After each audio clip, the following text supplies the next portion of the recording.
Hi மக்கா, அப்போ எல்லாரும் எப்படி இருக்கீங்க மக்கா? நான் மலை பிரதேசத்தில் இந்த காட்டுக்குள்ளே தான் நிற்கிறேன். என்ன விஷயம்னு பார்த்தீங்கன்னா, நமக்கு இன்னைக்கு வேலை கொஞ்சம் லேட் ஆகிட்டு, அப்போது நம்ம வலையில் நான் கிராம்பு மரம் வச்சுருக்கேன். அதுக்கு தண்ணி அடிக்கிறதுக்கு வந்தேன். பாருங்கள் கிராம்பு மரத்தை.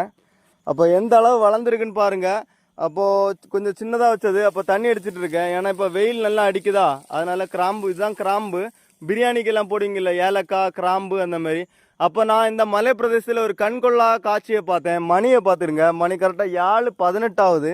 அப்போ கமுகு மரம் எல்லாம் இங்கே இருக்கு மக்கா. இங்கே பாருங்க மக்கா, இதுதான் நான் பார்த்த காட்சி. நான் ஜூம் பண்ணி காட்டுறேன் உங்களுக்காக.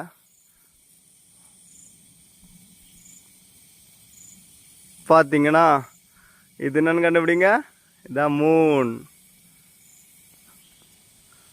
ரொம்ப பிரைட்டாக இருக்கு மக்கா, பார்த்தீங்களா? சரி மக்கா, அப்போ பிடிச்சிருந்தா சப்ஸ்கிரைப் பண்ணுங்கள். நான் அந்த காட்டுக்குள்ளே தனியாக தான் இருக்கேன். இது ஒரு பொம்மை. Tata, bye bye, see you.